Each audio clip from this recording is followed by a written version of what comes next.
Shotgun Tom Kelly, and now that I have your attention, you wanted to be close to him in the dugout, his 15-year major league career, because he was always watching, listening, and looking for an edge. Now, Kurt Bevacqua brings that edge to Dirty Kurt's Dugout, where you can listen, watch, and be a part of the most honest, informative baseball show available today. Now, here's Kurt. Well, it's not a normal broadcast day, but I decided to come to you today just for a couple of minutes because of stupidity that's coming out of mostly New York. But then again, the more time they give us to look into stuff, the worse it's going to get for everybody. Let me tell you where the two sides are. And by two sides, I'm talking about MLB and the MLBPA. But first, welcome everybody to Dirty Kurt's Dugout. As of our last podcast was awesome. And I'll tell you why. Because we had more people sharing their concerns, questions, and comments than we've ever had in the history of the show. And I love that. I love being able to talk back and forth with you guys. And that's the reason that we do it live. Are there mistakes made when you go live? Sure. You make some mistakes. See what I mean? Like steaks, mistakes. So, Hacienda Casablanca, thank you. Lacima Oil, Tom Drake and his neighborhood Chevron dealers, I thank you. Terrence Morgan is back, as we can all see. Terrence, your gas card is on the way. Terrence won the monthly gas card last broadcast for $100 when he correctly answered that I was ejected 4 times in my career. And trust me, folks, this trivia question that we do, or did you see that portion of our podcast that producer Joe is solely in charge of. I don't get into what the questions are. And it just so happened that we went one week where nobody knew the answer to the question that Joe came up with. So we made it somewhat easier, although there were a lot of people that had incorrect answers until Terrence showed up. And he correctly answered 4 times. So let's get back to the two sides. Both sides believe they've made major concessions, and the other side has made very few. Of course, both sides believe the other's being unreasonable. Of course. The one thing we all should agree on, not just them, but us, is that it might be quite a while. I'm not seeing any reason why this thing's going to go a lot longer than we all want it to. And boy, is it going to tick me off. But let me tell you what has come out of New York on Sunday. It came out that MLB and the MLBPA, Players Association, have somewhat agreed. Now, granted, until this thing's signed, they can both pull it back. But I think they're going to mostly agree on this because they've gone from implementing rule changes when one side wants to do it from a year. MLB has told the Players Association that they would like it to be 45 days. And guess what? the Players Association agreed. Now, these rule changes are banning the shift, a pitch clock, and let's talk about banning shift first. This is the most asinine thing I've ever heard of. If they ban the shift, they're basically dictating the way you can play the game of baseball, because the shift has been around for 100 years. I mean, we have documentation of it with Ted Williams and the way he was shifted against in Fenway Park. And Ted still managed to hit 346. Granted, you've got the Green Monster in Fenway, which he used quite often to be successful, but just the same, you can't try to change the game for just a few hitters. And basically what you're talking about here are left-handed power guys, or guys that supposedly fall into that category. The Kyle Seagers, the Joey Gallos of the world. I mean, Matt Carpenter was even shifted upon a great deal. And he's not even a power guy. I mean, sure, he's got some pop because that's the way the game is nowadays. But Matt Carpenter also lay a butt down on the opposite side. He just didn't do it enough. I mean, who was it? Matt Adams, I think a couple of years ago, one of the guys that falls into that category tried to lay down a bunt, and he was so non-athletic that the ball hit his hand because he didn't know how to bunt. He probably hadn't bunted for 20 years. The ball hit his hand and broke his finger. Don't even get me going on non-athletic people trying to play the game. If you can't adjust to a shift, there's something wrong.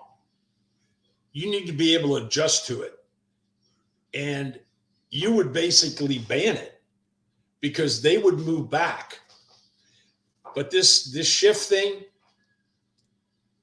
they're talking about playing both guys on the left side of the infield, both guys on the right side of the infield, and it being them being in the dirt. So in other words, an infielder can't move to the outfield. I mean, Daryl Cheney played deep left center field against the San Francisco Giants in 1970 when he was with the Reds. And Daryl Cheney was the shortstop. So, nope, you can't do that, Daryl. You can't do that, Sparky Anderson. Rob Manfred says it's against the rules. And he's the one that wants to implement it. Let me tell you the argument here. And this is how bad it is. Daniel Murphy, who I love as a player, once said, if I drop a bunt down, then what am I going to do? I'm stuck at first base. I haven't stolen a base in 5 or 6 years. Daniel Murphy, are you kidding me? What about what you've just done to the pitcher and the defense by getting on base? You've upset the flow, buddy. And that's not to say what you've done for your teammate, the on-deck hitter,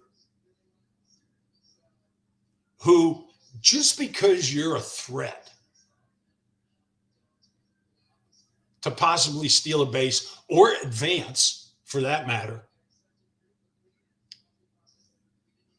the pitcher and catcher are less apt to throw breaking balls in the dirt, and they will give the hitter more fastballs. If you don't believe me, ask Tony Gwynn. Now, sure, Alan Wiggins stole a lot of bases, but Tony Gwynn benefited from Alan Wiggins' speed, and that's why they need to bring stolen bases back into the game also. And speaking of bases, beside the pitch clock that we'll get to later, they want to enlarge the bases. I believe 3 inches. These are all things that are being done at the minor league level, independent ball level, that have evidently been successful. We don't want to change the game, folks. I just heard Bob Nightingale on MLB Network talking about the proposed no shift rule, where it's okay. Get this. It's okay that once the pitch is thrown, the infielders can rush to another position. I almost fell off the couch when he said this, because that is so ignorant. It's not even funny. So ignorant. And that ignorance is spread amongst the ranks in Major League Baseball right now, because we've got a bunch of people that are trying to running the game, that have never been on the field before. And if they had, it was to hand out an award.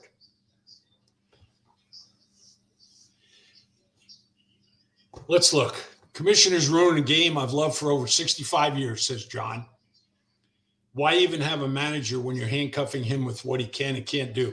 You know, John, that's been going on for years. It's been going on for years. Now, here's the pitch clock. 14 seconds and 19 seconds. In other words, the pitcher has 14 seconds to start his delivery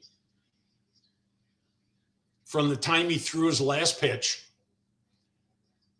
with nobody on. If somebody's on base, he's got 19 seconds. A lot of you have probably been to Major League games in the last year or two where there's a pitch clock up there and you haven't even noticed it. And I'm sure a lot of you have. But it's very seldom called. And if guys in the minor leagues are going through this pitch clock sequence for a couple of years before they get to the big leagues, it's not going to be much of an effort for them to continue it. You know, as soon as you reach the big leagues and put on a major league uniform, you don't slow down. The game stays at the same pace.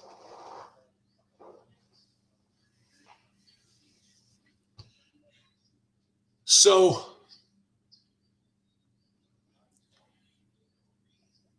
I am disappointed in what hasn't come out of New York. I've talked to ranked agents in the last week. I've talked to players. I've talked to you.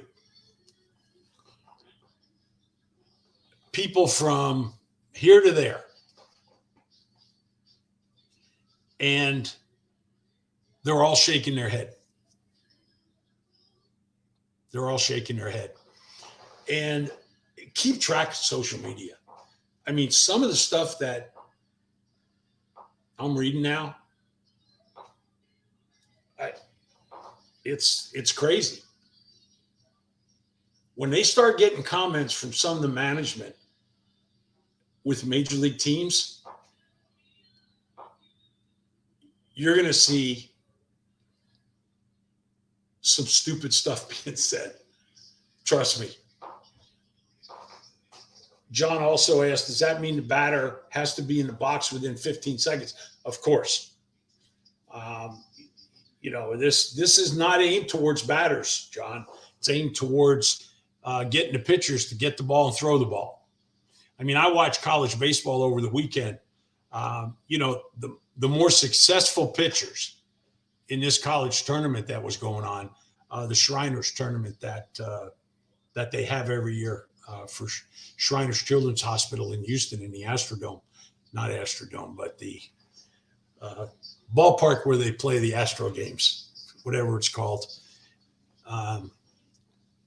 old school Astrodome. The kids that were successful were the ones that got the ball and threw the ball. And I'll tell you what, on a couple occasions, the opposing manager, the opposition opposing the successful pitcher, because he was getting the ball and throwing the ball, you know what they did? 2 different times. Called timeout and went out and called their players in off the bases one time and called the hitter back over to the dugout, made believe he was having some kind of a meeting because he was trying to throw the pitcher off. Instead of the hitter stepping out, saying timeout, adjusting his shoe, reaching out and tying it, make him believe he's got a bug in his eye, which I used to do all the time. Step out, time up, sorry, you got something in my eye. Umpire says timeout and gives you as much time as you want. Those are the kind of things you have to do. And if that's delaying the game, then so be it. But we're talking about situations where guys are taking 30, 40 seconds to throw a baseball. That's way too long. I'm going to be back at 3:30 on Wednesday. We're going to start doing Wednesdays and Fridays. Again, I thank Hacienda Casablanca and Lacima Oil and Tom Drake. Terrence Morgan will be thanking him too as soon as he gets that $100 gift card. I hope it fills all your tank up, Terrence. No telling what gas is going to be next week. But I'm going to keep an eye on this for you. I want you to keep an eye on it too. I want you to join me back on Wednesday at 3:30 right here, live on Facebook and also YouTube. And we're going to keep on it. And if it gets much worse, we're going to have to call for a fan revolt. I think that's the proper thing to do to show that you have a voice. And that voice is loud, and it can be loud. So until Wednesday afternoon at 3:30, Kurt Bevacqua here saying, see you later, folks. Thank you to producer Joe. Can't leave that out. Talk to you soon.